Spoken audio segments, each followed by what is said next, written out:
नमस्कार, mission 24x7 देख रहे हैं आप और मैं हूं आपके साथ सिमरनजीत सिंह।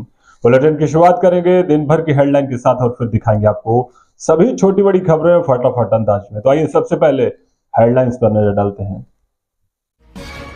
वाय क्षेत्र में अवैध खनन की सूचना पर एडीएम ने की बड़ी कार्रवाई। लुकटाहा फतेहपुर में की छापेमारी। एडीएम की छापेमारी से पहले ही खनन कर रहे माफिया ट्रैक्टर ट्रॉली लेकर हुए फरार। एडीएम ने मामले में कार्रवाई के निर्देश दिए। कांट में नगर पंचायत अध्यक्ष मुनारा बेगम के बेटे ने अपनी लाइसेंसी राइफल से पत्नी निगार को मारी गोली। पत्नी के पेट और हाथ में लगी गोली, गंभीर हालत में मेडिकल कॉलेज में भर्ती कराया गया। जम्मू कश्मीर के पहलगाम में पर्यटकों की हत्या से आक्रोशित वकीलों ने शाहजहांपुर में किया कार्य बहिष्कार। प्रदर्शन कर पाकिस्तान का पुतला फूका, नारेबाजी कर पाकिस्तान के खिलाफ कड़ी कार्रवाई की मांग की। और जलालाबाद के उमरपुर गांव का किसान आज दूसरे दिन भी धरने पर बैठा रहा। दबंगों से परेशान किसान किरनीबाग रामलीला मैदान में दे रहा है धरना। किसान का आरोप, दबंगों से फसल नहीं काटने दे रहे। पुआया थाना क्षेत्र के लुकटाहा फतेहपुर में अवैध खनन की सूचना पर एडीएम ने बड़ी कार्रवाई की है। एडीएम वित्त एवं राजस्व अरविंद कुमार ने खनन माफियाओं के खिलाफ छापेमारी की। हालांकि टीम के पहुंचने से पहले ही अवैध खनन में लगे ट्रैक्टर ट्रॉली मौके से फरार हो गए। बताया जा रहा है कि लुकटाहा फतेहपुर इलाके में बड़े पैमाने पर अवैध खनन चल रहा था, जिसकी शिकायतें लगातार मिल रही थीं। एडीएम के इस एक्शन से खनन माफियाओं में हड़कंप मचा हुआ है। प्रशासन अब फरार ट्रैक्टर ट्रॉली और खनन माफियाओं की पहचान करने में जुट गया है और उनके खिलाफ सख्त कार्रवाई की तैयारी कर रहा है। शाहजहांपुर के कांट नगर पंचायत में नगर पंचायत अध्यक्ष मुनारा बेगम के बेटे नन्हे ने अपनी पत्नी निगार उर्फ रीना को लाइसेंसी बंदूक से गोली मार दी। पत्नी के पेट और हाथ में गोली लगी और उसे गंभीर हालत में मेडिकल कॉलेज में भर्ती कराया गया। बताया जा रहा है कि शक की वजह से नन्हे ने इस घटना को अंजाम दिया। पुलिस ने आरोपी पति को हिरासत में लेकर बंदूक जब्त कर ली है। वहीं पुलिस इस मामले की अब जांच कर रही है। हुडार पुलिस ने वांछित अभियुक्त को गिरफ्तार किया है। पुलिस ने लखीमपुर जनपद के रहने वाले बालकिशन को गिरफ्तार कर जेल भेजा है। बताया जा रहा है कि अभियुक्त के खिलाफ हुडार थाने में पॉक्सो एक्ट के तहत मामला दर्ज किया गया था, जिसमें बालकिशन फरार चल रहा था। वहीं पुलिस ने मुखबिर की सूचना के आधार पर मैलानी रोड पर लंगोटी बाबा के पास से अभियुक्त को गिरफ्तार कर जेल भेज दिया है। अखिल भारतीय उद्योग व्यापार मंडल के कार्यकर्ता कलेक्ट्रेट पहुंचे। यहां उन्होंने जम्मू कश्मीर के पहलगाम में आतंकवादियों द्वारा किए गए हमले को लेकर नारेबाजी की और केंद्र सरकार से आतंकवादियों के खिलाफ ठोस कदम उठाए जाने की मांग की। कार्यकर्ताओं ने प्रधानमंत्री को संबोधित ज्ञापन जिला प्रशासन को दिया। इस दौरान उन्होंने मृतक लोगों के परिवारों को मुआवजा दिलाए जाने की भी मांग की। जम्मू कश्मीर के पहलगाम में हुए आतंकी हमले के विरोध में आज पुआया तहसील बार के तमाम अधिवक्ताओं ने धरना प्रदर्शन किया। बार अध्यक्ष सुभाष शुक्ला के नेतृत्व में अधिवक्ताओं ने जिलाधिकारी चित्रा निरवाल को राष्ट्रपति के नाम में ज्ञापन सौंपा। ज्ञापन में अधिवक्ताओं ने पहलगाम में हुए कायराना आतंकी हमले की कड़ी निंदा की। उन्होंने कहा कि इस घटना से पूरे देश में शोक है और भारी आक्रोश का माहौल है। थाना खुदागंज पुलिस ने एक वांछित अभियुक्त को गिरफ्तार कर जेल भेजा है। पुलिस ने सूथा गांव के रहने वाले सुमित सिंह को गिरफ्तार किया है। बताया जा रहा है कि सुमित सिंह के खिलाफ थाना खुदागंज में एक मुकदमा दर्ज किया गया था, जिसमें वो लंबे समय से वांछित चल रहा था। वहीं पुलिस ने उसे गिरफ्तार कर जेल भेज दिया है।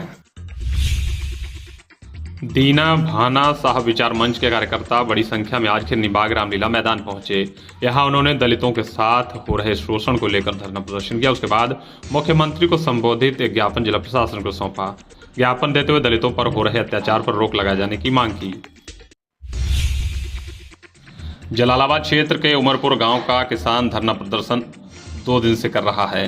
किसान अपने परिवार के साथ किरनीबाग रामलीला मैदान में धरने पर बैठा हुआ है। उसका कहना है कि दबंगों द्वारा उसे फसल नहीं काटने दी जा रही। पीड़ित किसान का कहना है कि पैमाइश के बाद नायब तहसीलदार ने उसके खेत में गेहूं की फसल की बुआई कराई थी। उसके बाद कुछ दबंग किस्म के लोग उसे फसल काटने नहीं दे रहे। आरोप है कि उपजिलाधिकारी के आदेश के बाद 19वें दिन भी किसान को न्याय नहीं मिला। फिलहाल अब किसान ने कहा है कि अगर उसकी मांग नहीं मानी जाती तो वो भूख हड़ताल शुरू कर देगा। एडीएम अरविंद कुमार ने आज पुआया मंडी का निरीक्षण किया। इस दौरान उन्होंने सरकारी क्रय केंद्रों पर चल रही गेहूं तौल को बारीकी से देखा। एडीएम ने मंडी में मौजूद सभी केंद्र प्रभारियों से बातचीत की और उन्हें आवश्यक दिशा निर्देश दिए ताकि किसानों को किसी प्रकार की कोई असुविधा ना हो और गेहूं की तौल सुचारू रूप से चलती रहे। किसानों को भुगतान की प्रक्रिया के बारे में भी जानकारी दी गई। जम्मू कश्मीर के पहलगाम में पर्यटकों की हत्या से आक्रोशित वकीलों ने आज शाहजहांपुर में कार्य बहिष्कार कर प्रदर्शन किया। वकीलों ने पाकिस्तान का पुतला फूंका और उसके खिलाफ नारेबाजी कर कलेक्ट्रेट पहुंचे। वकीलों ने राष्ट्रपति को संबोधित एक ज्ञापन भी जिलाधिकारी को सौंपा, जिसमें मांग की गई है कि केंद्र सरकार इसराइल की तरह पाकिस्तान में घुसकर आतंकवादियों का सफाया करे और आर पार की लड़ाई का ऐलान करे, ताकि ऐसी घटनाएं दोबारा ना हों। वकीलों ने यह भी कहा कि सनातनी हिंदुओं की पहचान पूछ कर हत्याएं की जा रही हैं, जिसे अब बर्दाश्त नहीं किया जाएगा। शाहजहांपुर के राजकीय छात्रावास मिश्रीपुर में पंचशील सोशल वेलफेयर सोसाइटी की ओर से अम्बेडकर महोत्सव के तहत एक महत्वपूर्ण गोष्ठी का आयोजन किया गया। गोष्ठी में पंचशील सोशल वेलफेयर सोसाइटी के अध्यक्ष राम सिंह भी पहुंचे। उन्होंने अपने संबोधन में कहा कि डॉक्टर भीमराव अंबेडकर का राष्ट्र के विकास में अतुलनीय योगदान रहा है। उन्होंने भारत को दुनिया का सर्वश्रेष्ठ संसदीय प्रणाली वाला लोकतांत्रिक संविधान दिया, जिसने लिंग, जाति और वर्ग के भेदभाव के बिना सभी भारतीय नागरिकों को समान अधिकार दिए हैं। अपर जिलाधिकारी वित्त एवं राजस्व अरविंद कुमार ने आज पुआएं तहसील पहुंचकर औचक निरीक्षण किया। इस दौरान तहसील के अधिकारियों और कर्मचारियों में हड़कंप मच गया। निरीक्षण के दौरान एडीएम अरविंद कुमार ने उप जिलाधिकारी और तहसीलदार के न्यायालयों का जायजा लिया। उन्होंने न्यायालय की प्रक्रिया से संबंधित दस्तावेजों को गहन तरीके से देखा। इसके साथ ही उन्होंने राजस्व अमीनों के साथ एक महत्वपूर्ण बैठक की। उन्होंने राजस्व वसूली से संबंधित जानकारी भी ली। नगर आयुक्त डॉक्टर विपिन कुमार मिश्र ने आज कटिया टोला क्षेत्र में सफाई व्यवस्था का जायजा लिया। दरअसल स्थानीय लोगों ने शिकायत की थी कि एसपी कॉलेज रोड पर नालियों में कूड़ा भरा हुआ है, जिसकी वजह से नालियां गंदगी से भरी पड़ी हैं। वहीं नगर आयुक्त स्वयं आज मौके पर पहुंचे और स्थिति का जायजा लिया। कूड़े से भरी नालियों को देखकर नगर आयुक्त का पारा हाई हो गया और उन्होंने सफाई व्यवस्था को दुरुस्त करने के लिए संबंधित को दिशा निर्देश दिए हैं। नगर आयुक्त ने फोन पर ही कहा कि तत्काल प्रभाव से साफ सफाई की व्यवस्था को बेहतर किया जाए। पुआया थाना क्षेत्र के जड़ौली गांव में बिजली के तारों से निकली चिंगारी ने गन्ने के खेत में भीषण आग लग गई। बताया जा रहा है कि किसान शेर सिंह यादव के खेत के ऊपर से गुजर रही हाई टेंशन बिजली की लाइन के तार ढीले थे। तेज हवा के कारण तार आपस में टकरा गए, जिससे चिंगारी निकली और खेत में आग लग गई। आग की लपटें उठती देख ग्रामीण तुरंत मौके पर पहुंचे और स्प्रे मशीन की मदद से कड़ी मशक्कत के बाद आग पर काबू पाया। हालांकि इस घटना में शेर सिंह यादव का लगभग 10 से 12 क्विंटल गन्ना बीज जलकर राख हो गया। थाना आरसी मिशन क्षेत्र के रेती मोहल्ले के रहने वाले अशोक कुमार आरसी मिशन थाने में होमगार्ड के पद पर तैनात थे। परिवार के लोगों ने जानकारी देते हुए बताया कि कल रात में ड्यूटी करके घर वापस लौट रहे थे। इसके बाद उनके पेट में अचानक दर्द होने लगा।